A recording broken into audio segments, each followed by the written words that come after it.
So that is what purpose is. If you do not determine to get a good grade, you will not get it. If you do not determine to achieve a goal, you will not achieve it. Am I right or wrong? I will tell you with my own story. First of all, when I entered into the university, I decided to study theater and English language. And after studying it, I finished with that one. And I was not still satisfied. I wasn't satisfied. Then I began to think. I said, God, what is this? This one, I'm not still okay with this. And I went into counseling.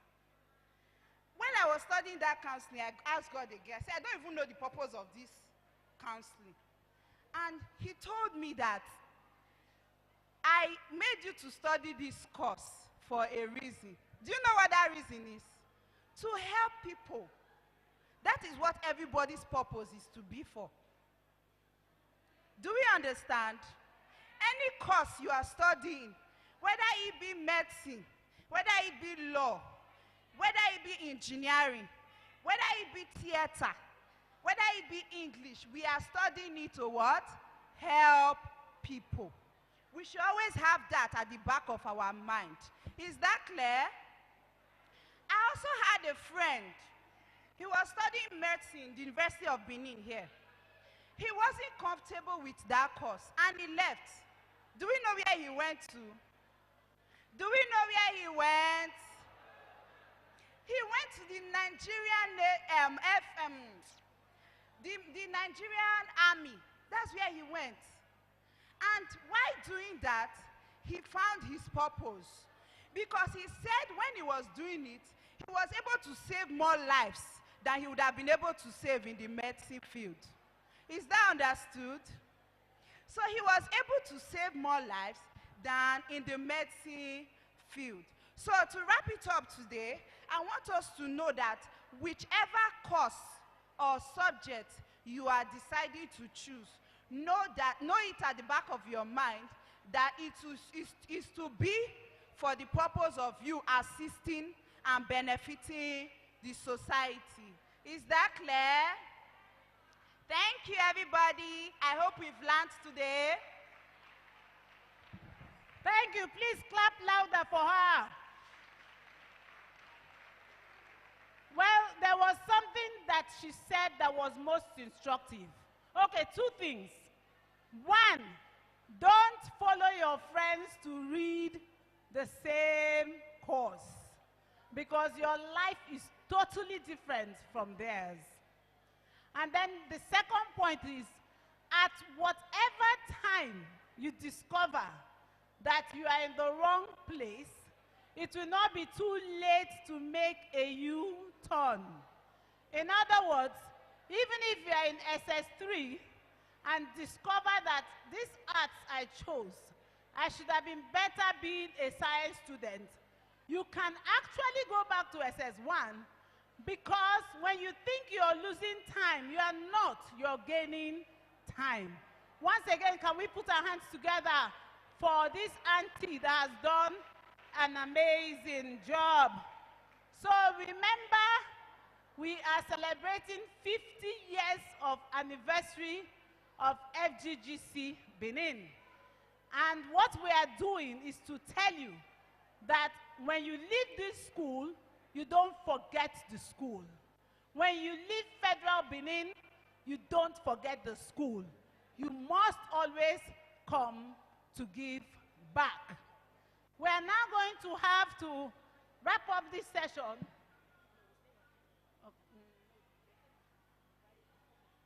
We're now going to have, immediately following, Stephanie Kadiri. Stephanie Kadiri is a life coach. She is a certified life coach and cognitive behavioral therapy practitioner and communication expert. Life coach. Coaching is one of the modern day career choices anybody can make. Coaches right now are making a hell of money. Why?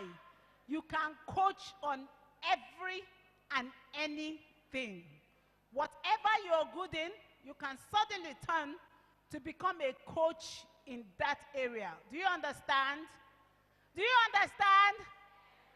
Okay, so we're going to have Stephanie Kadiri come now and give us her talk on life coach.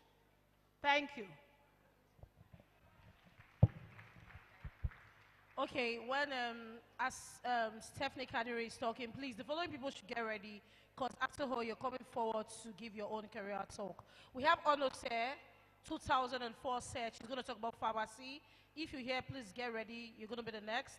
We have Aiba talking about aviation. So if you're here, please make sure you get ready. We also have Dr. Momo, who's going to talk to us about the career part in medicine. So Aiba, Momo, Dr. Momo, and Onose, please get ready. After Kadiri, you're going to be next on the agenda. Thank you.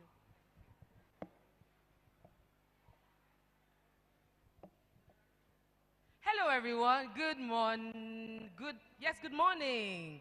Good morning. Good morning on the gallery. Good morning down here. How is your morale? Morale is fine. Fine. Where is it? Is it here? Is it here? Is it here? How? Is it here? Morale high. Let me hear you say morale high. How high is your morale? Very good. I'm really, really delighted to be here. I've had a lot of nostalgic moments just coming back here. The last time I came here was to do my clearance, and that was in 1997. I've not been here since then. So it really feels good to come back. You are saying, hey, I am your ancestor, in short, your oracle. You should be worshiping at my altar. I like what my senior said earlier. And I need you to pay keen attention. I need you to pay keen attention. There was something she said about repeating. The first experience of shame that I ever had was in the four walls of this school. The first experience of shame. And I am starting from here because I want you to realize that as you go through life, you may experience different definitions of shame, but you must never let it define you. And the shame I experienced within the four walls was when I repeated SS1. I should have been with the 96 set, but I graduated with the 97 set because I repeated in SS1. Why did I repeat? I was the school actress, Takbarakpa Nogyoyi. Yes, for every time the school had a drama, I was in the acting drama team. I was always representing here. I was going somewhere to sing. NTA Benin was calling us. I was there. EBS was calling us. I was there. They were going for sports competition. I held the school record for javelin, shot put, and discus. I represented the school in Odogbolu. Oh, yes. After I made the school proud, I now failed. They didn't even say, because she has been giving us, so let's push her to SS2. Mba.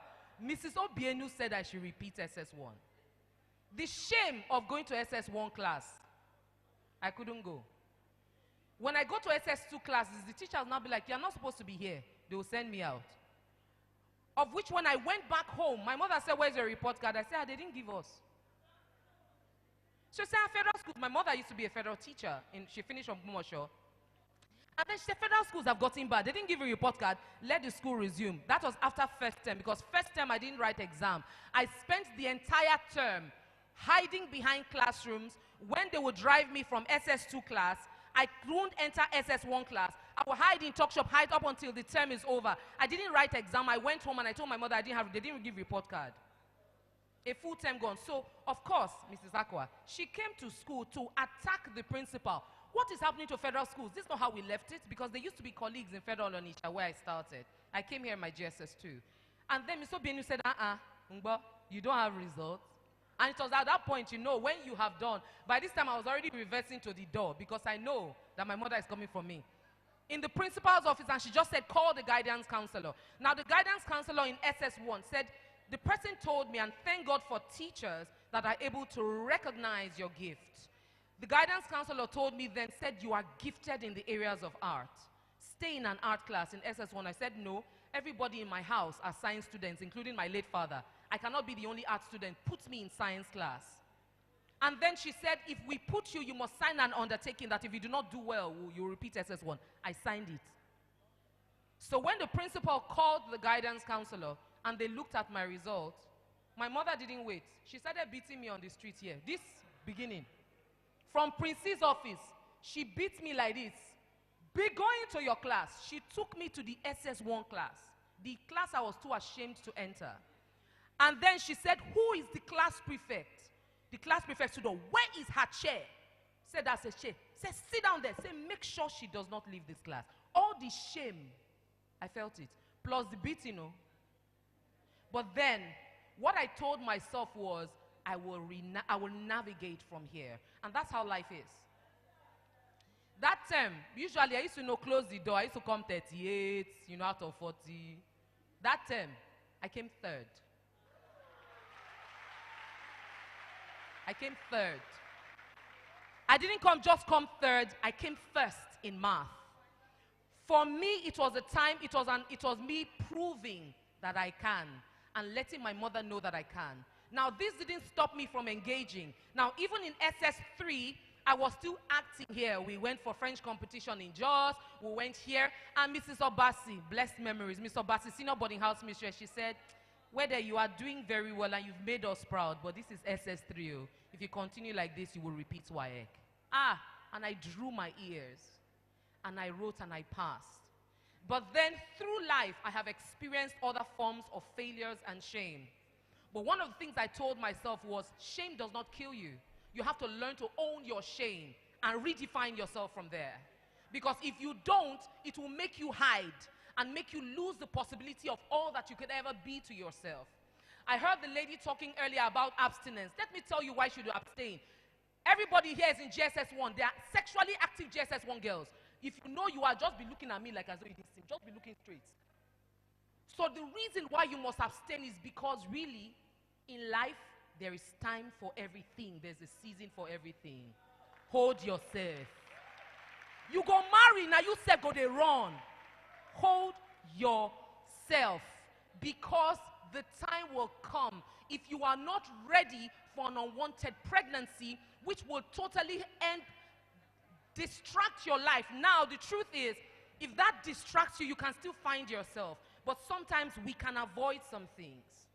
So the reason we're saying abstain and hold yourself is because there's so much more to you than what is in between your legs.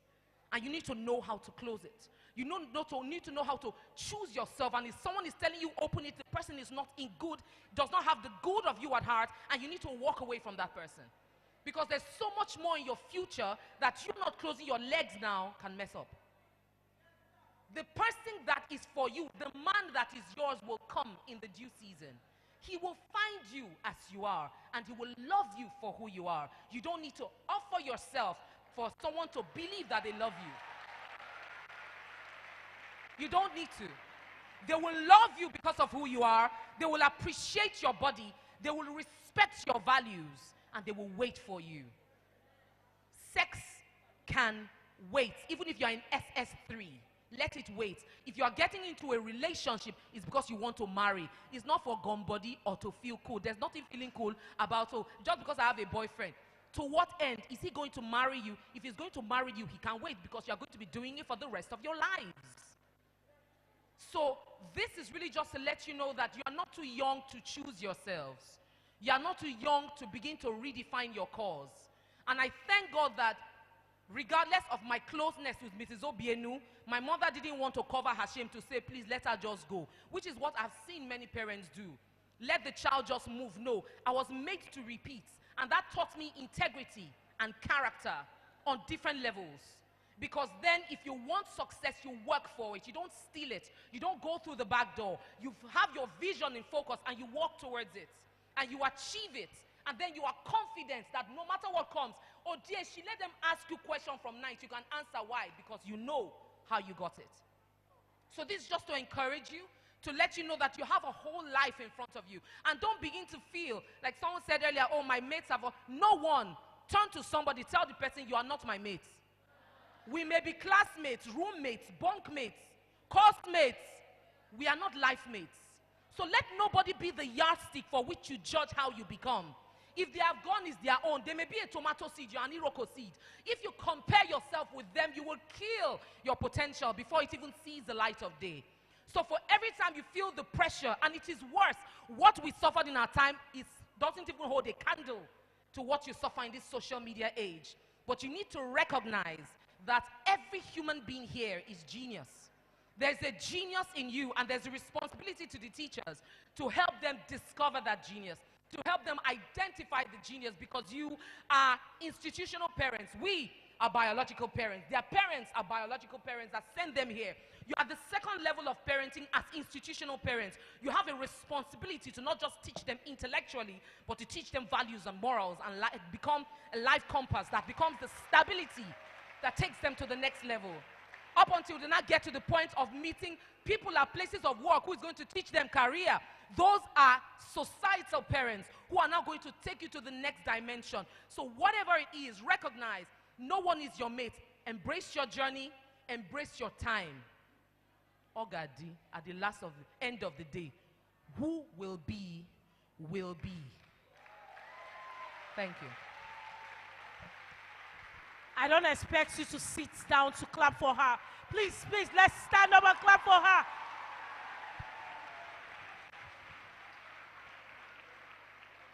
When you see a life coach, you go know. Wait till I talk. When you see a life coach, wait till you go know, you go know. That was a beautiful, amazing, intelligent topic we had today from Stephanie Kadiri. Thank you so much. God bless you. I can see she's one of the mentees of Alibaba, so she has to do extremely well. Thank you so much, Ma. I see you. God bless you. So we have a long list of people that are going to be talking to us based on career.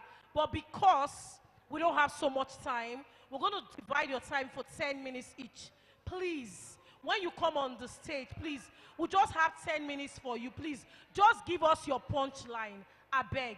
Just give, there's not much time because we're going for Jumat service. So please, 10 minutes for each speaker. But our keynote speaker is going to be for 20 minutes and is the leader of the career talk today. It's no other person than Dr. Martins Igbeneweka. Please, we will have you on the stage right now. Thank you so much.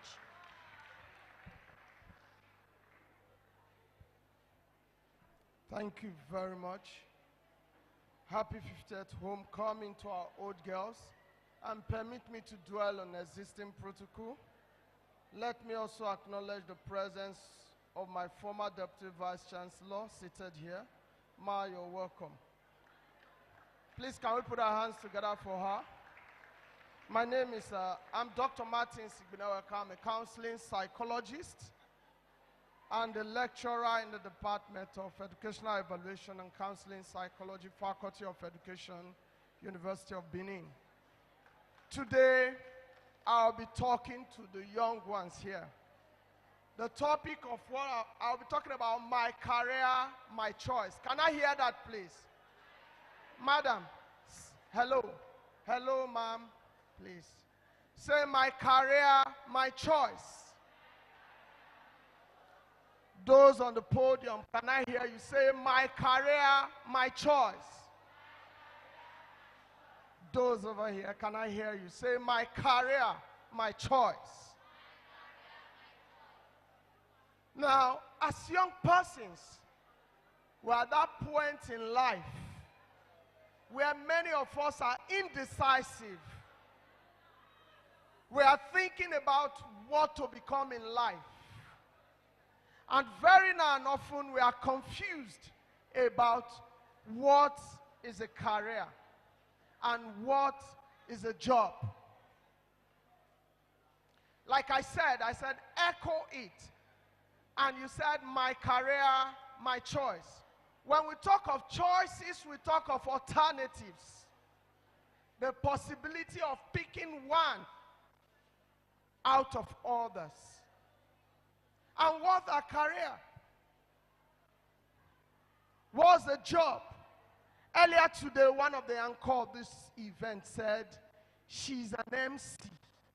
However, she's a lawyer. Now, A job is what you do to earn money. It is short-term. It might require little or no education. But your career is long-term. It is influenced by a lot of factors. It involves education. And that is why we are here.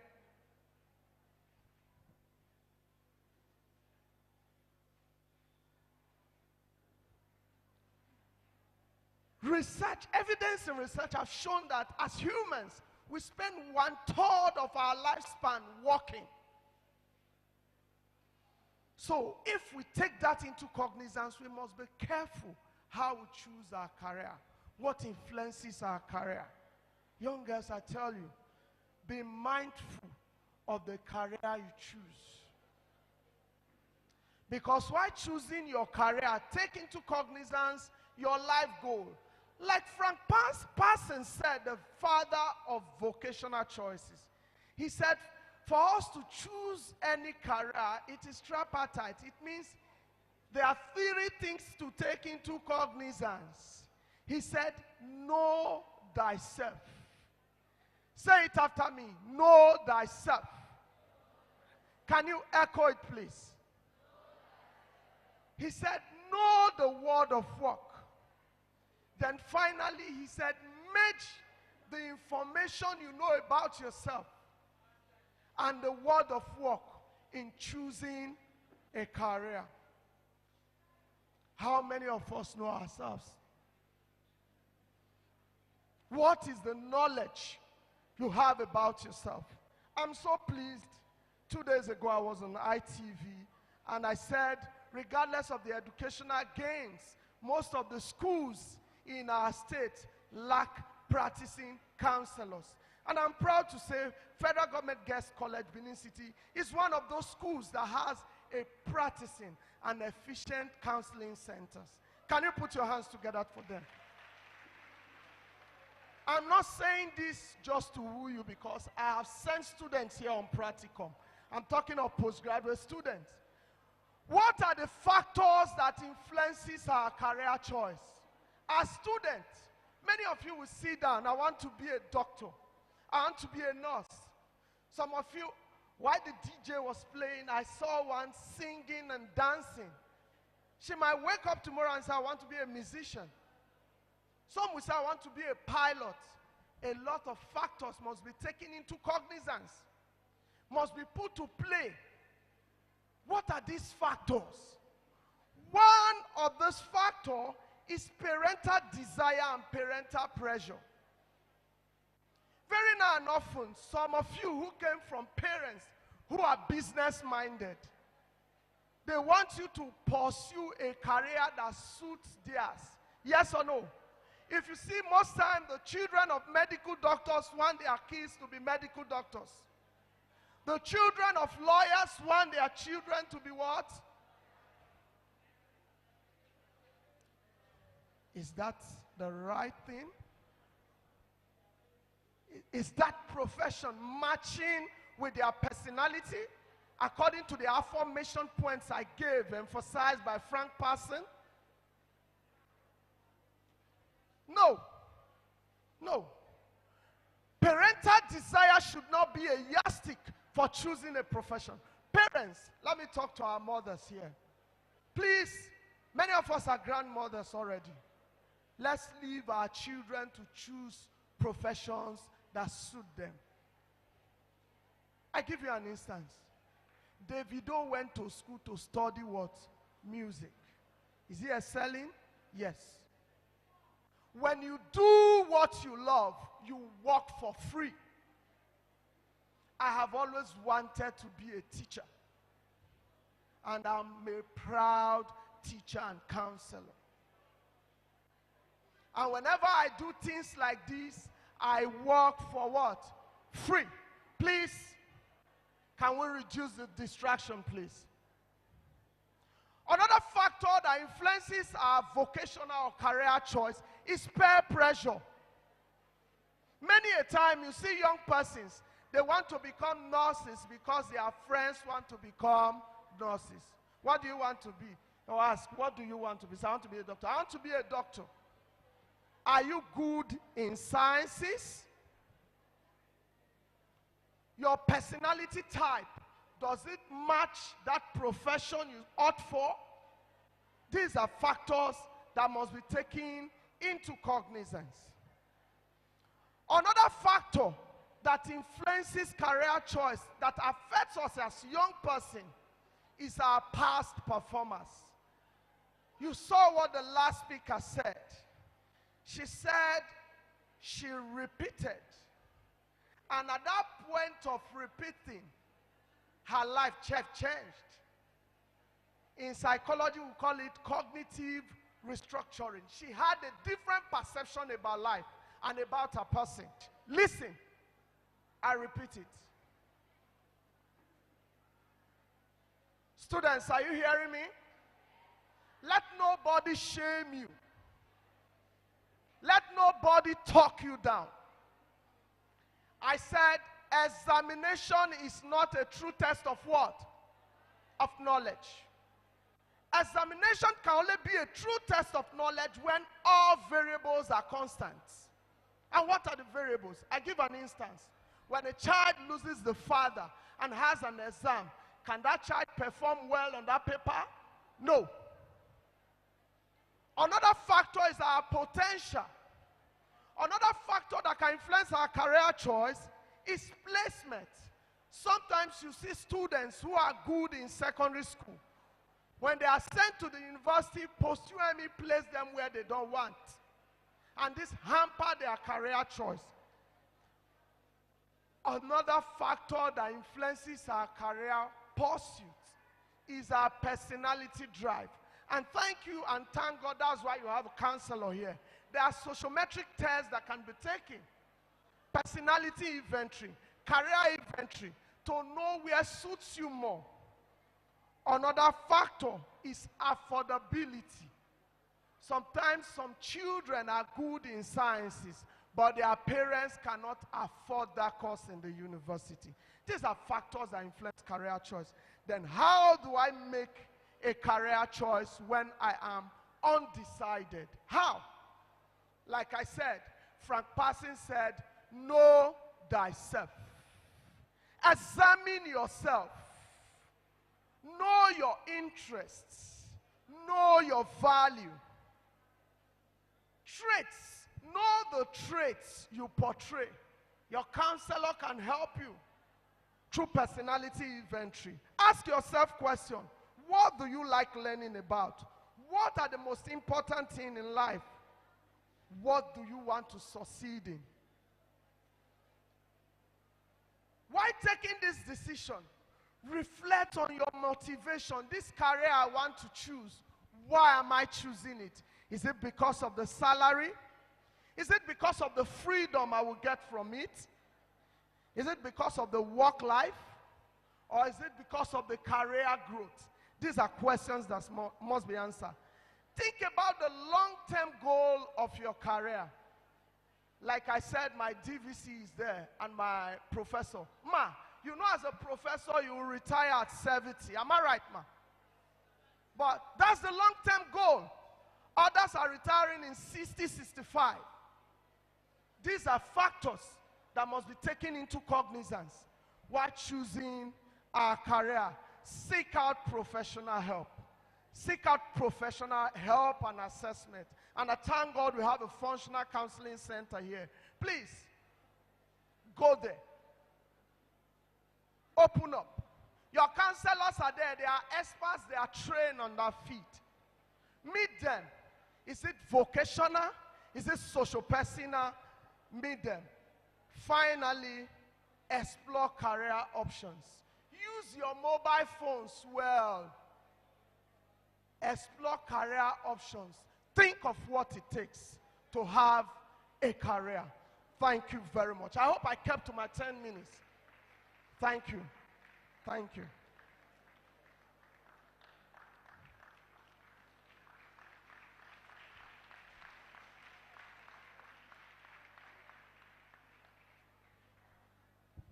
Thank you very much, Dr. Martins. Igbineweka. I don't know if there are students that have questions on the topic delivered. My career, my choice. Over to you. See, if person come here, can't talk, I don't like the way we say they clap. I beg. If it easy, you for can't talk. So, with a tantalizing round of applause for Dr. Martis!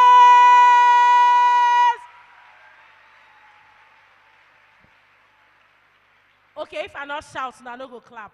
So please, when I welcome somebody, I deserve the same energy for that particular person because it's not easy to come here and speak with a microphone.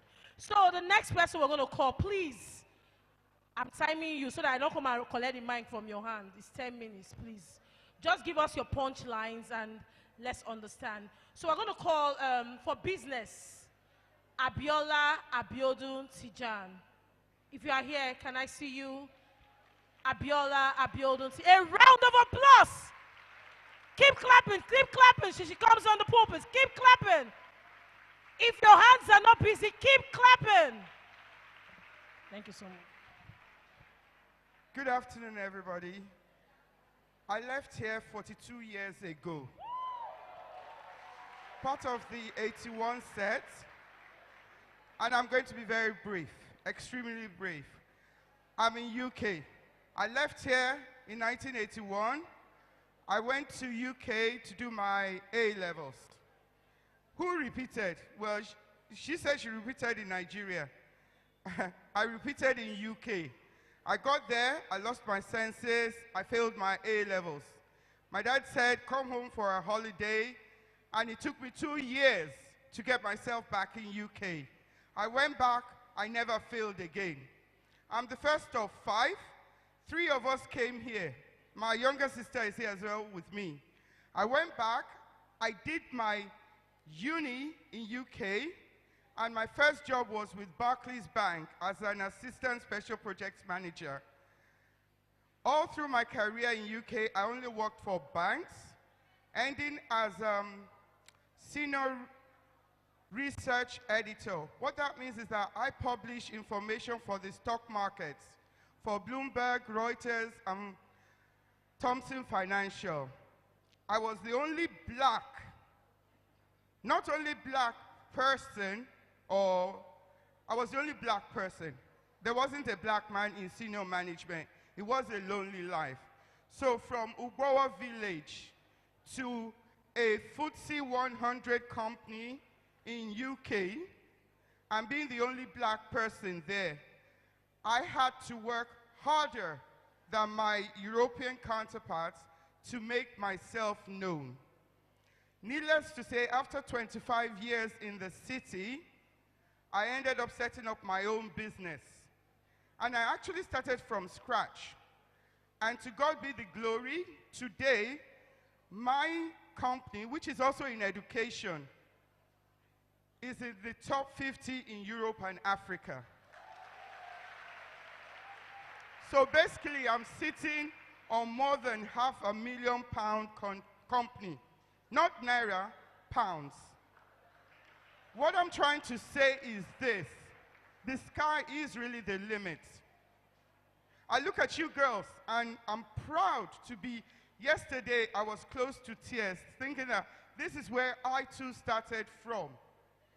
There's nowhere you can't reach. Everybody that has spoken has said the same thing. So from Ugbowo to a company in UK that is recognized in Europe and Africa. Last year actually I was in Japan representing my company. So take this moment to develop yourself, whatever skill that you're good at, whether it's English, whether it's maths, whether it's speaking, whether it's acting. They kicked me out of the singing group. They kicked me out of drama. They kicked me out of home economics. The only thing I could do was write English. So if it's English that is your forte, stick to it and make it work for you. If it's maths, make it work for you. If it's your personality, make it work for you. And never, ever be afraid to take a challenge. That's what's got me where I am today.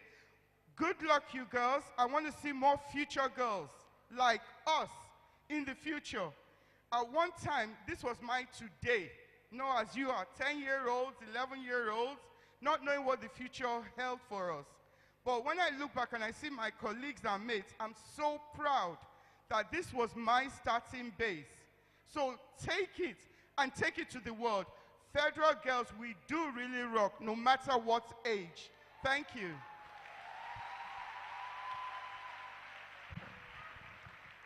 Another round of applause, another round of applause. Please jam those hands, jam those hands, jam those hands. One of Fediben girls putting us on the global map. Easy, easy. Easy, easy. Thank you so much, Mrs. Abiola Abiodu. That was a wonderful speech. Not so long, but very interesting, encouraging, and impacting. So please, without wasting much time, we're going to welcome Mrs. Aduke Atiba, 1981 sets, coming here to talk about aviation. A round of applause. Jam those hands for Mrs. Aduke Atiba, 1981 sets. Thank you so much. Good morning, everybody.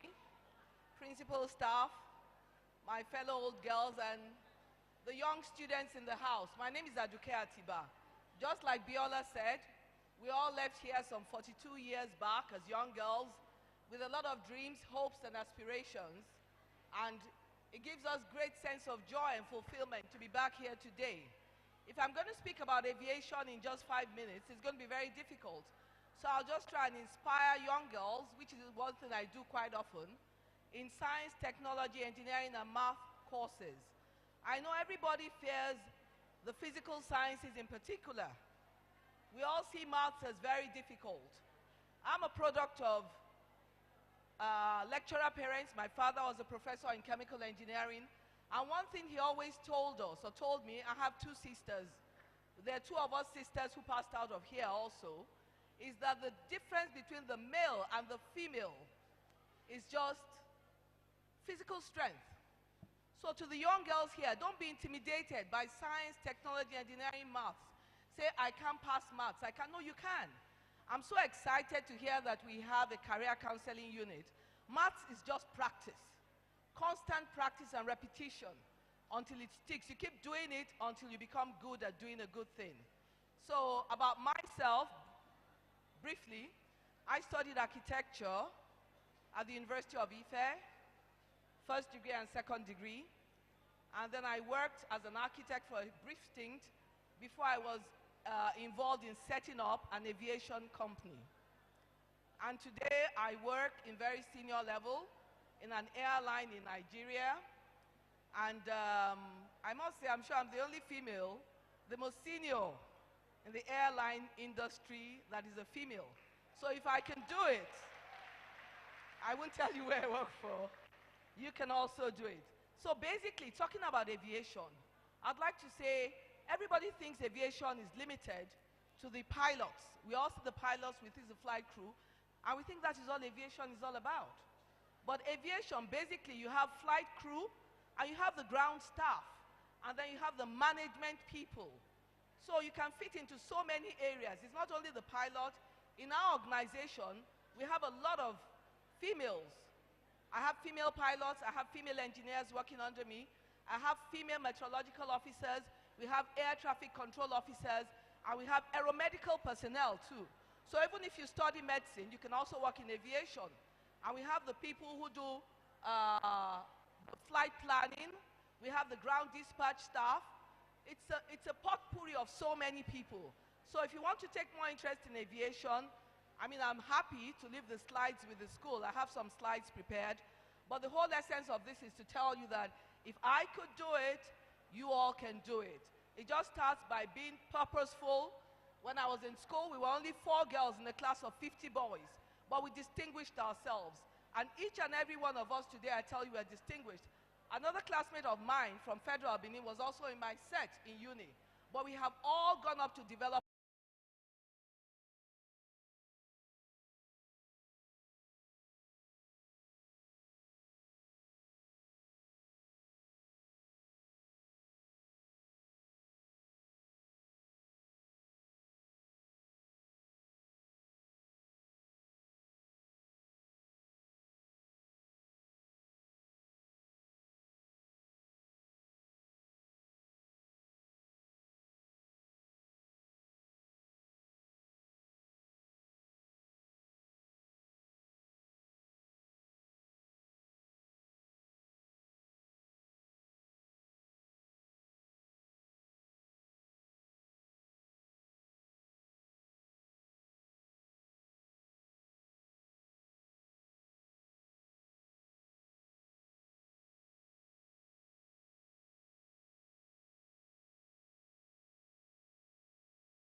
a time that you might have to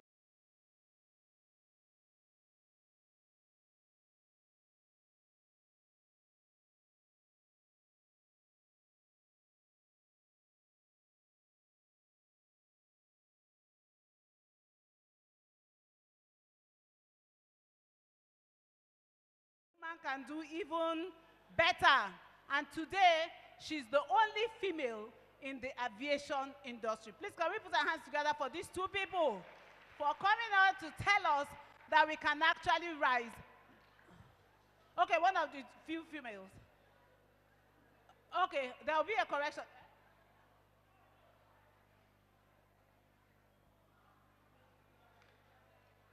Okay, one of the few.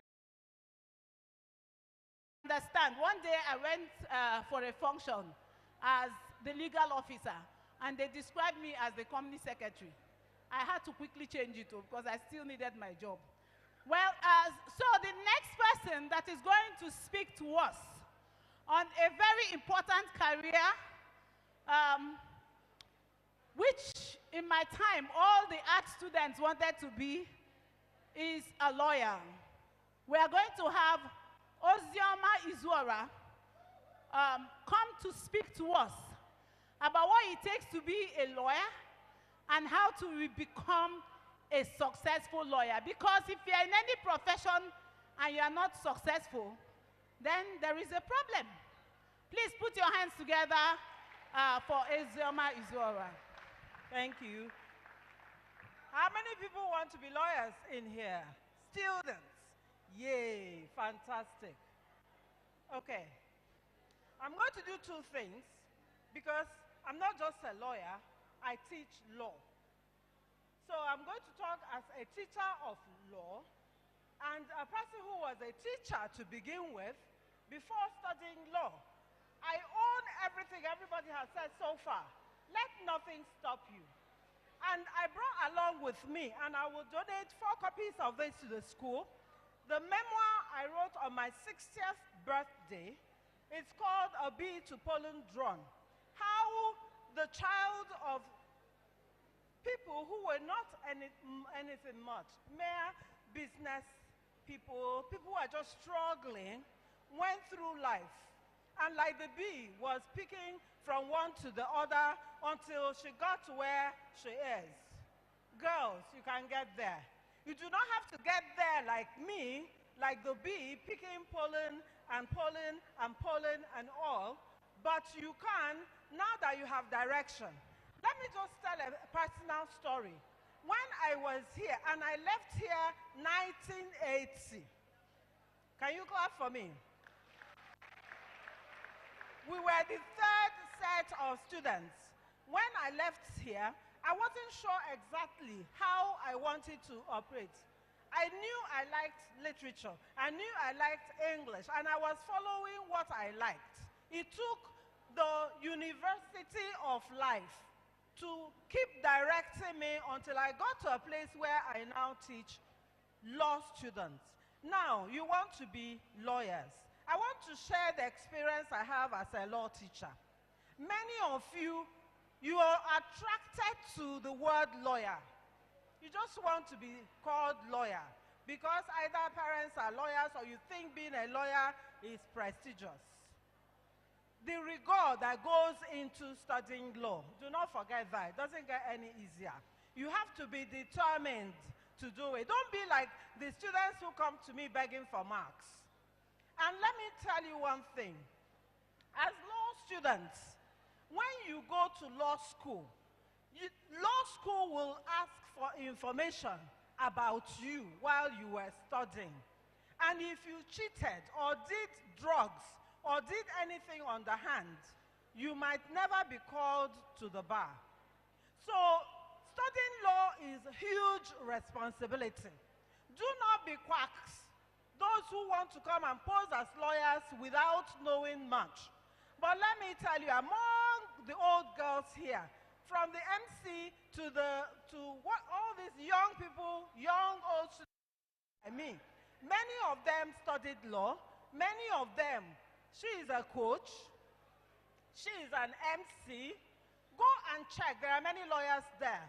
So if you like to study law, by all means, study law. Put everything into it. And know that there is a very wild field out there where you can practice banking, commerce, aviation. Everybody who ever spoke to you today, my girls, if you study law, you can go all those areas. And I think it's a good thing to study law because you can help humanity in many ways. It is good to know how to help humanity wherever you want to go. In fact, if you want to study medicine, you can also study law as well because there is medical law, there is sports law, there is entertainment law, there is law in everything that you want. You can also be an author. Yeah? This is like my third or fourth book. You're not clapping for me. Will you read this? Will you read the copies I shall give you for your library? Will you read them?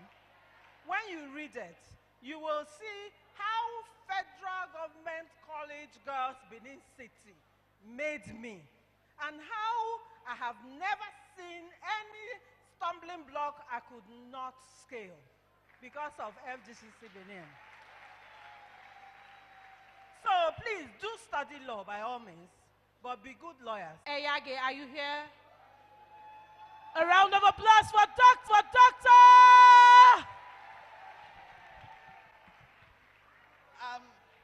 Good afternoon, everyone. I graduated in 1985, and I haven't been here since. All right, so I am Dr. Ehiage Anaba. I am a dermatologist, and I'm also a lecturer in the university, so I teach medical students, and I also train junior doctors to become specialists. But guess what? Federal Benin is always on my mind because here I made a lot of friends. And a lot of the people that I walk around with are from Federal Benin. So girls, this is your foundation. Make your friends because they'll be your friends for life. Now, as to being medical doctors, for me, I always say if I had career counseling, I may not have been a doctor. But you see, I became attracted to medicine because we on the side by UBTH, Bini, in Bender State, it's that UBTH and the doctors there that made me doctors. Because at that time, they used to come into the school and give career counseling. And they will be dressed in their white coats. And they will be speaking all this grammar. So for me, I'm like, I must follow these people. And that's how I ended up studying medicine. Now, the life of a medical doctor is rewarding in that you actually bring smile onto people's faces. You know, we talked about career and purpose. So to be in the medical field, you must have a purpose, and that purpose is to be of help to other people. And just like we heard now, being a doctor is very, very rigorous. There's a lot of reading. Up till now, if you walk into my car, there are books for reading. You have to keep updating yourself. And if you're not good in the sciences, it will be difficult being in medicine because that is your foundation. But then being a medical doctor, it's not the be it and end it all of all. Because in this life, there are many things to do. As a medical doctor, I need my support. I can't do everything. So I need the other career to succeed. And then being in the university, it is reading and reading and reading. So when you decide you want to be a medical doctor, know that it's going to take a lot out of you. It's going to take a lot of your time, and it's going to take a lot of your energy. Now, I said I'm a dermatologist. That means I am a skin doctor. It means that when I look at you, the first thing I do is I see your skin. But look at me. My nails are not long, they are not painted. And I say to my patients, it's because of you, I can't even do that. But they're walking and they're looking at my nails that is not painted. They're looking at me up and down and I'm smiling because I know what they're thinking. I can't do that because I have to wear my gloves to examine the same person who is looking at me and wondering why my nails are not long and painted. So, in short, medicine is a rewarding course to study. it's difficult, it takes your time, you have to be determined, and you need to know that the reason why you are in that field is to bring a smile to somebody. Imagine somebody sick, and you can step in, and you can do something, and the person is better. So I encourage you girls, if you want to study medicine, you are very welcome. We welcome you with open arms. Thank you all.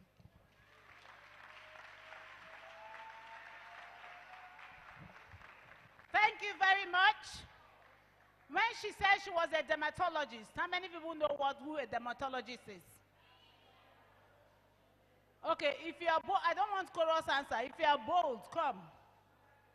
Come and tell me who a dermatologist is.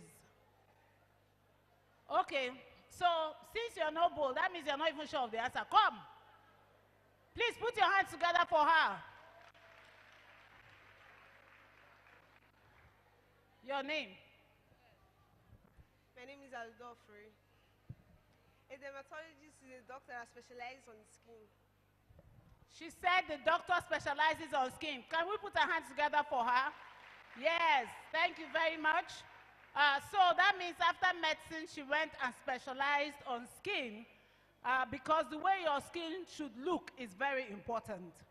So before she came, we had our sister Ozioma talk to us about law. And there is something she said which I want to make sure that you hear again, because I'm also a lawyer. After doing 5 years in the university studying law, you will go to the law school.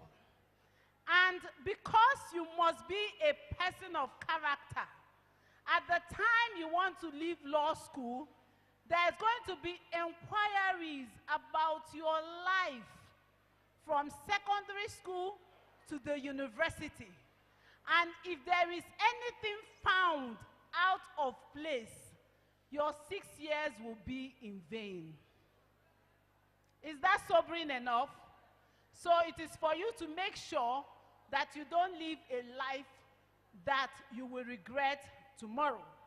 Quickly, we are going to have another old girl who is going to speak to us on administration and human resources. And the person is Evie Ifekpe. Please put your hands together for her as she makes her way to this place. Clap louder, please. Thank you. Thank you very much. You know, the job I do is something like career counseling for people. But my roots really started here. I finished 43 years ago, which means that I was in the third set. So when the school started, we're not even up to 1,000. So many kids here. But one thing was special. I knew the name of everybody in the school. And when I got my first job as a human resources manager, they asked me, why did you choose this profession? I said that growing up, I realized that I connected with people. And it wasn't my original thought, but it was in university I decided that I was going to do human resources management. So I finished up to A-levels here, and then I went to university. I wanted to study accounting, actually, because I wanted to be an accountant. I love math. I discovered math. I loved it. When I got to University of Lagos, they said, oh, accounting is full, so many people, but we have a new course, industrial relations, personnel management. Would you take it? It's just a course anyway. After first year, you can decide to change. So I took it. I said, okay, but I'll go to accounting in second year. They said, if you do well. At the end of first year, I worked so hard. But then I realized I didn't like accounting.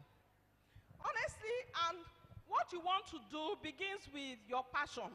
I didn't like accounting. I didn't see personality in it. And it's about choice. Over the years, I've learned that whatever career you choose has to be with something that is related to your passion. And I have a passion for connecting with people. So I stayed and did human resources management. Eventually, I graduated. I discovered that it's a social science. So I want to talk about administration, social sciences, human resources. We've talked about engineering, medicine, but this is a field that offers so many career opportunities that you cannot count. Every organization, every company, every institution, and the government, they need people who have this, who can connect with people, who understand people, who can make rules, policies around how people can function. And I tell you that people are the most complex, when you talk about factors of production, the most complex are people. So organization needs people that understand people and can help them to make the people work well to make profit.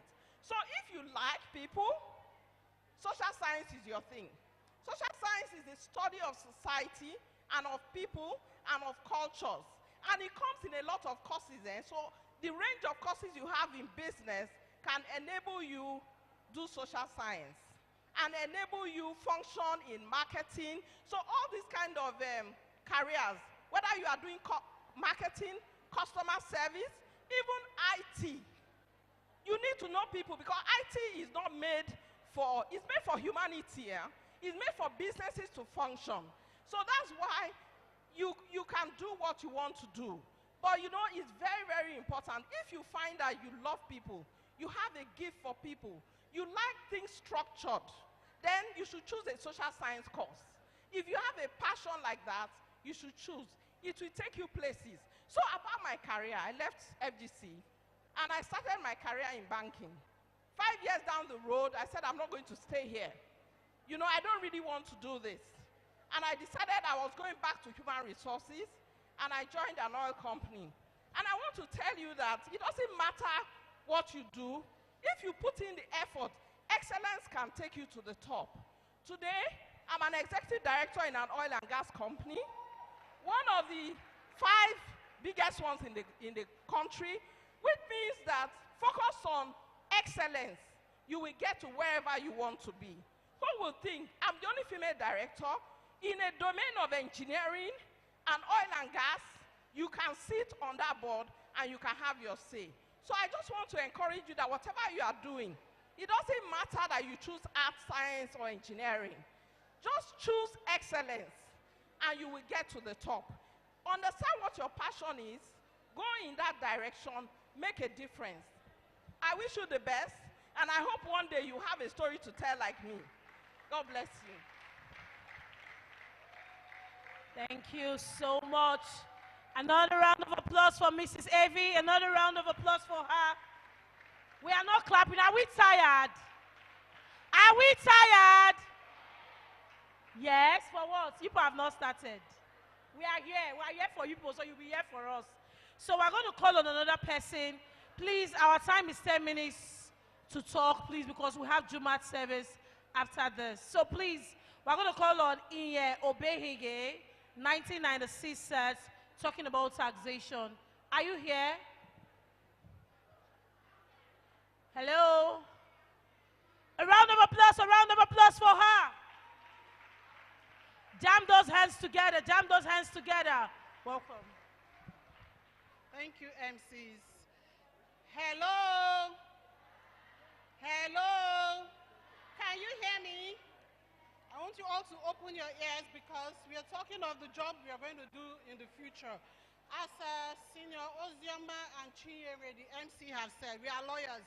But you see, the way this life works, especially in Nigeria, that you studied a course does not mean you will only do the work of that course. Do you understand what I'm saying? Call her. What did I say? What did I say? Open your ear and listen. That you studied a course does not mean you will only do the work of that course. What did I say?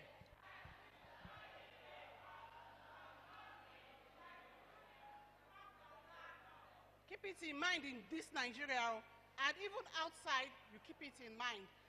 I always liked money, maybe because my parents were not very wealthy, but me, I knew I liked money, and I wanted to work with money. So I studied law and became a lawyer and decided to be a finance lawyer. I started working as a banker. After that, I worked in a diplomatic circle.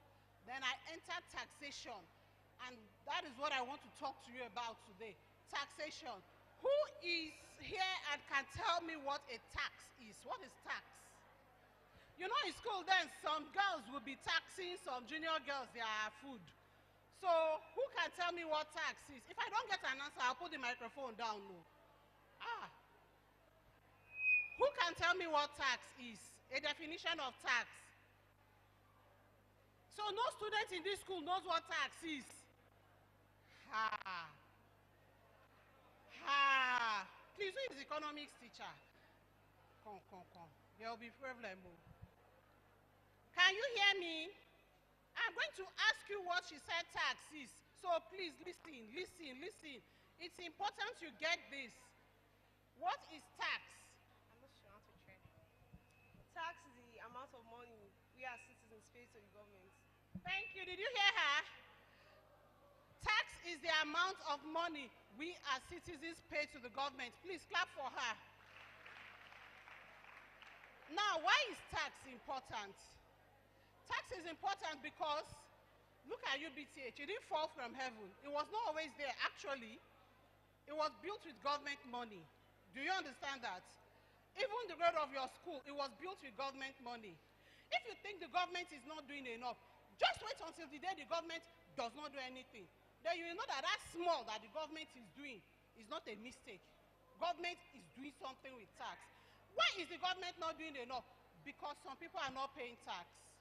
So, when you think of taking taxation as a career, there are two things you must keep in mind. You must be a very honest person. You must be a very honest person.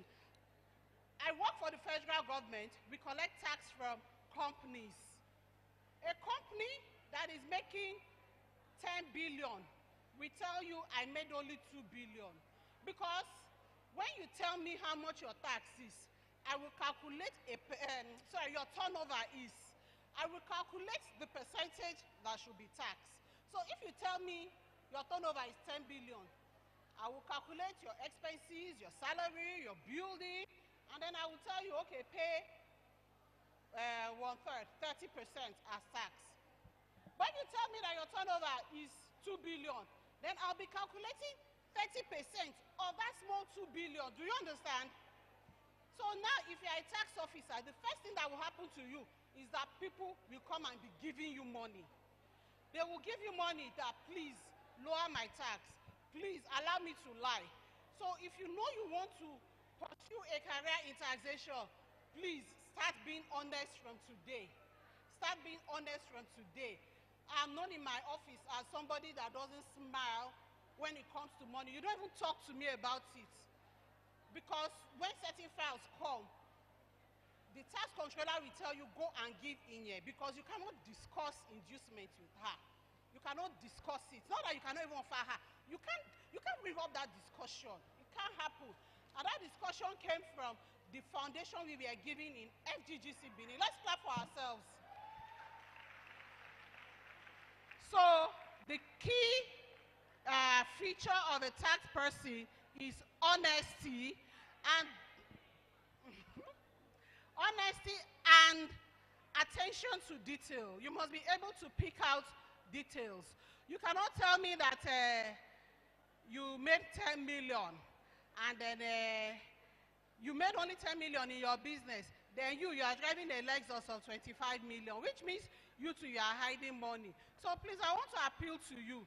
Be honest in little things. If you are honest in little things, you will be able to tax people well. Remember that the oil in Nigeria is going down. Taxation is where the government is going to get money now. So we need all the tax that we can get. Yes or no? Yes. I look forward to seeing future tax officers among us. Happy anniversary.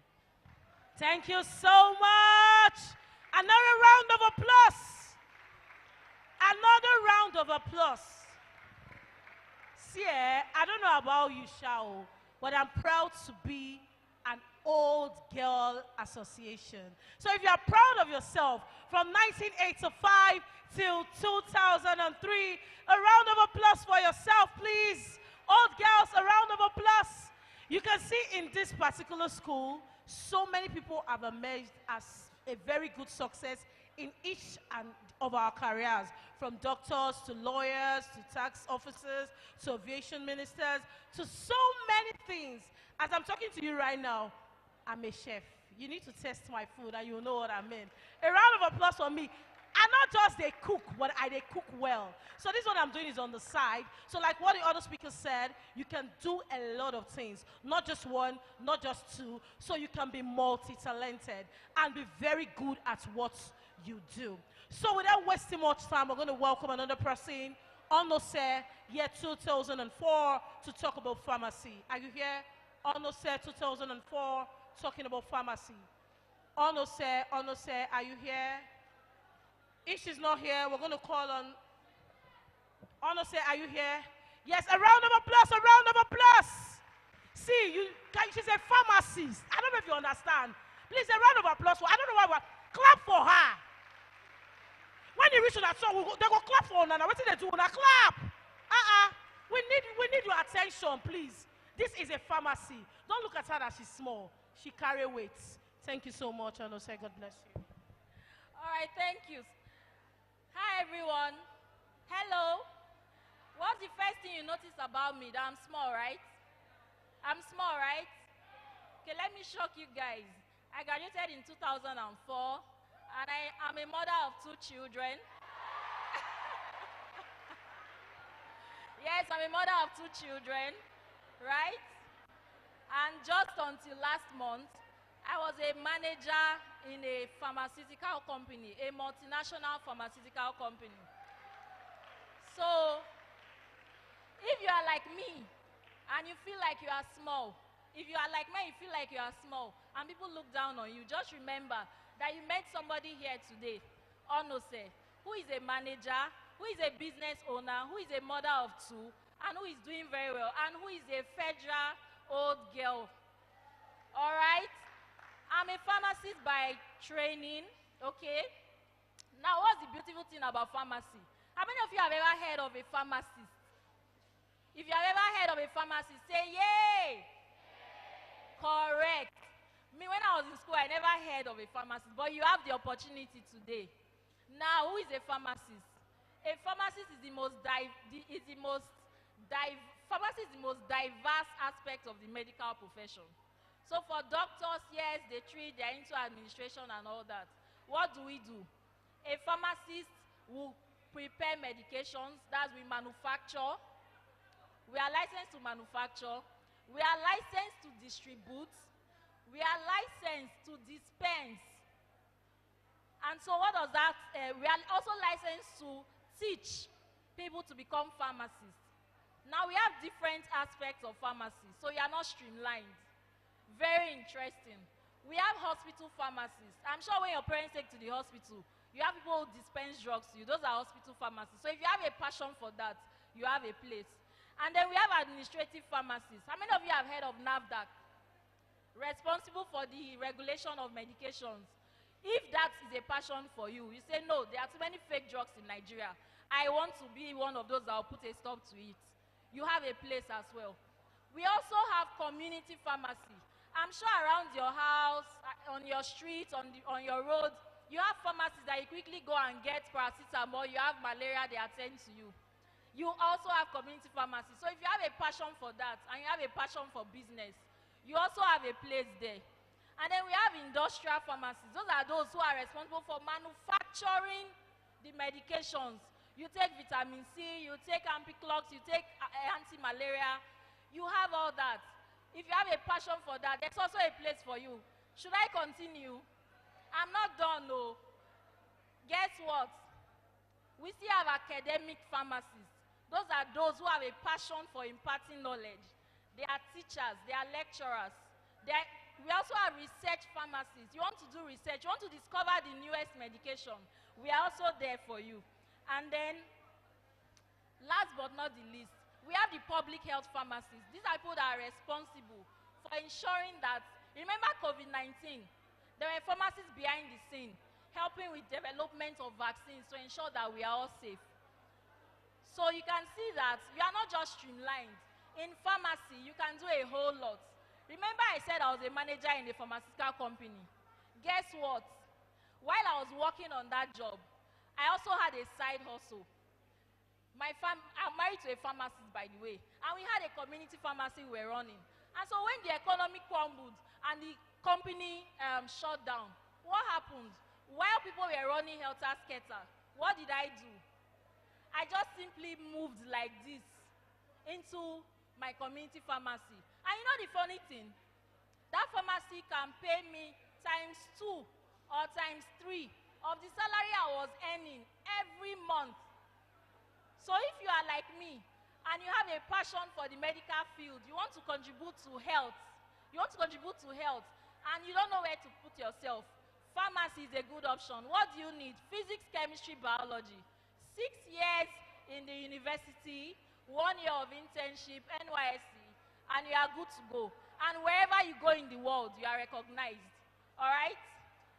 Well done, everyone. I wish you all the best. Thank you very much for the opportunity. Thank you so much, Pharmacist Onose. 2004 sets, one making federal government old girls very, very, very, very proud. And so without wasting much time, we're going to welcome Mori Magdalene. Mori, is Mori here? Are you Mori? You've spoken before, right? You've spoken before. Okay, no problem.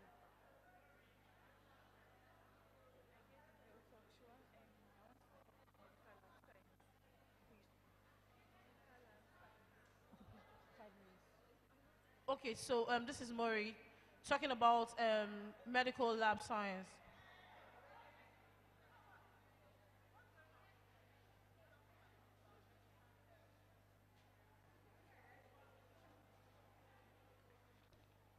I'm going to call you last so that I'll call you.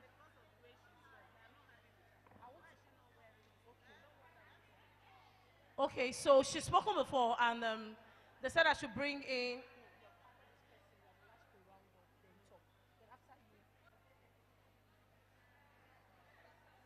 So we're going to welcome Banwo Adeosun, talking about HR administration, career to career. Is she here? Okay, well, with a round of applause for Banwo Adeosun. Please, let's clap, let's clap, let's clap, let's clap. 1984, Omo Adobalema. You better Adobale. Hello, everybody. Girls, I hope you're having fun and you're really listening to us. Because all the words we've heard today, even for me, that I left this school 39 years ago, I've heard things again today that I'm going to apply to my career. So it's very important, even though it's a bit hot here, that you listen and get the words of wisdom from today. So like she said, my name is Banwo Adeosun. I left FJGC Benin 39 years ago. I remember coming into the school as a very young girl at the age of 10. I was probably one of the youngest in my class. And going through school without quite understanding what I was doing here. But I have a degree in pharmacy. I worked in pharmacy. And then I moved to human resources. I worked in human resources and management in an oil company for many years. And then I moved to government. And I just recently finished the tenure with the government as the secretary to the state government of Oyo State. And the reason why I decided to stand up and share a word with all of us here is because I want us, if there's nothing else you take from today, is to know that you can be anything you want to be. So from that little girl that was 10 years old, and a couple of my classmates are here, I really didn't know what I was doing in FGGC Benin. I drifted through the 5 years. I was too young to being a pharmacist, to becoming HR, to working in the government. At the end of the day, what was important in all of it is just a focus on who I wanted to be and what I wanted out of myself. So even at this your young ages, be very focused on what you want to be. The sky is not, in fact, when they say the sky is the limit, no, the sky is not the limit. The limit is above the sky. Just focus on exactly what it is you want to be and work hard on it, and you will find that whatever skills you pick, like someone said earlier, whether you're a lawyer, you're a doctor, you're a pharmacist, you're an engineer, they are transferable skills. Be the best version of yourself so that wherever it is that you find yourself, you can excel. And you can take those skills from one profession to another. It doesn't matter what you read in university. It doesn't matter what you study. Just make sure that you are the very best version of yourself. Thank you. That was very brief, that was very interesting, and very, very entertaining. So I'm going to welcome the final speaker of the day. She's a very, very delectable, please, as I'm just mentioning, please just be clapping, I beg. She's a very delectable, industrious, entertaining, chubby, beautiful, amazing black woman. She's going to be talking about public speaking. So I know most of you here like what we are doing. It's not easy to stand here, but it's very easy to stand here.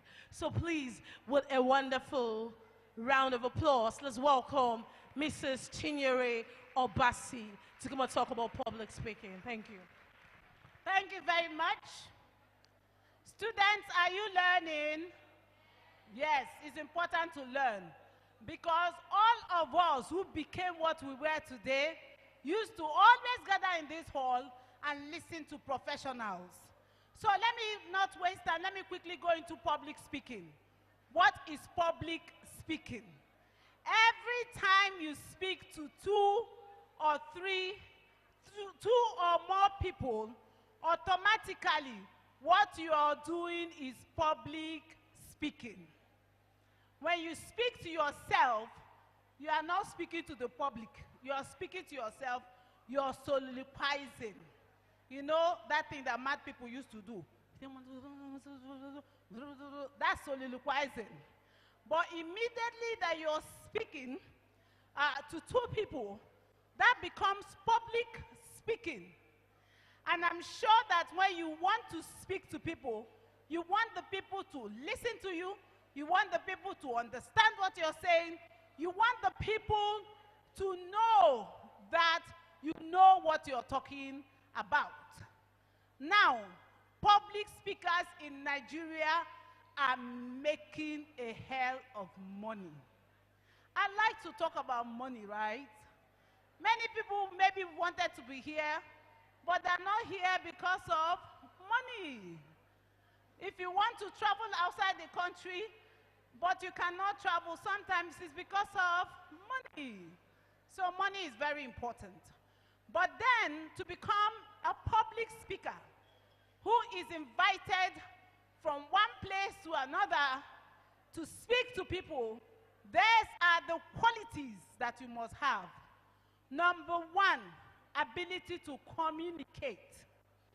That means that you should know that if you haven't conveyed what you're going to say to the people, you have not achieved anything as a public speaker. So the number one thing as a public speaker you ask yourself is, how do I say this thing I want to say so that the people will understand me? Therefore, you must be clear in your speech. Like a few people came, the microphone was down, and people were not hearing them. Wrong. You must be assertive. By the time you leave, people will know that somebody stood before them and spoke. So you must be clear and loud. I didn't say shouting. I said loud. If you want to say said, say said, not say They don't know whether you are saying said or say So you must be clear. You must speak out loud, and people should be able to, when somebody asks their neighbor, what did she just say? She said we must be loud and clear, because indeed you are loud and clear. Secondly, you must have a presentation style that is unique to you. Don't copy the next man. Don't go and copy someone who starts dancing first before talking. Because if it is not original, you will not make any impact. So ask yourself, who am I? And you flow like that. Then you must be a very confident person. Public speaking has no room for shy people. And the question I always ask people who say I'm shy, I say, are you a criminal?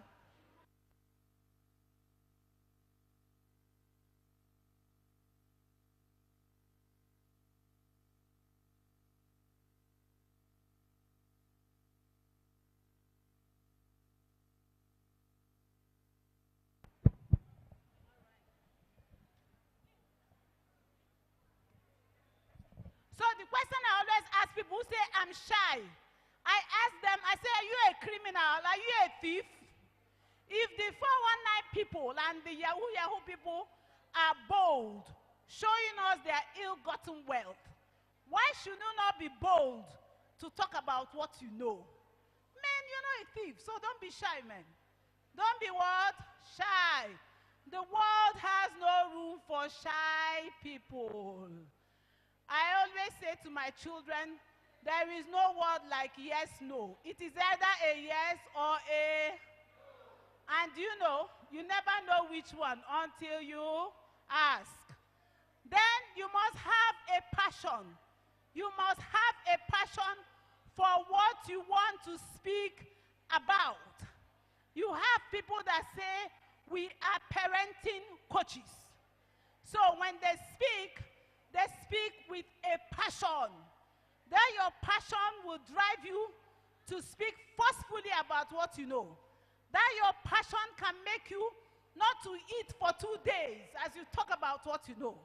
So if you look at the subjects that you want to speak about and you don't have enough passion for it, please go and develop the passion first before you become a public speaker in that area. You must have the ability to connect with the audience. You must be able to connect with the audience. It should bother you if more than half of the people are not listening to you. It should bother you. And you must rectify that immediately. You must practice speaking. If you get to the position where you think you don't have to practice what you're going to say, then you are in trouble. Like I'm supposed to be anchoring this event tomorrow. I have drafted like 50 opening speeches, all by myself, in the privacy of my room, starting it in different ways. If my laptop is here, I will show you how I have written what I'm going to say, because I don't want to leave and someone will say, who brought that lousy MC here? So, you must practice speaking.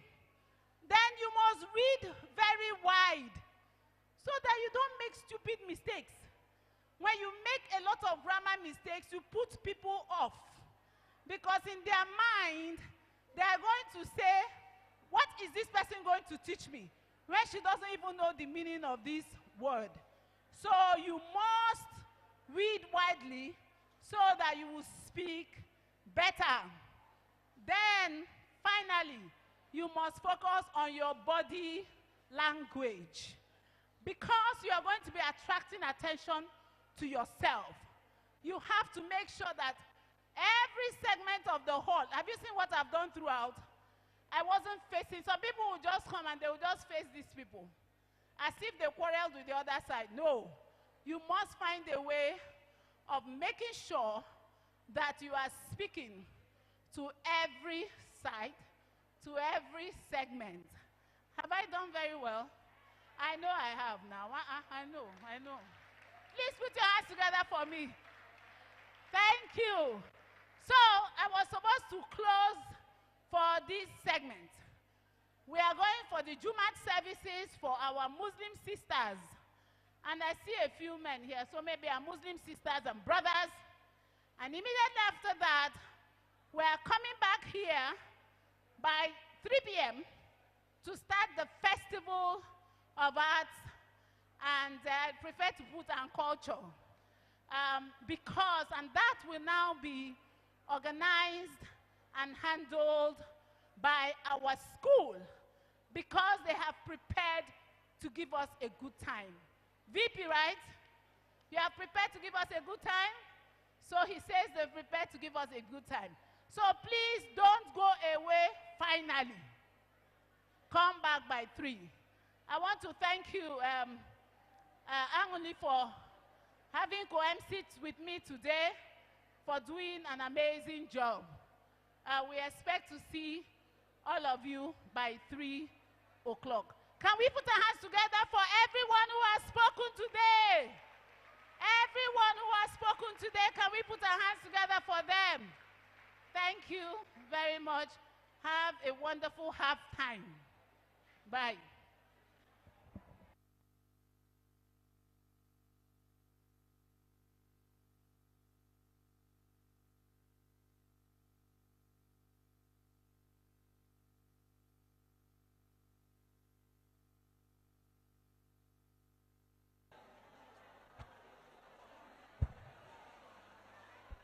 So we're going to take a break now for the Jumat service. It's going to start by 1:30, and we're going to be back here again by 3 p.m. to continue with the Festival of Arts.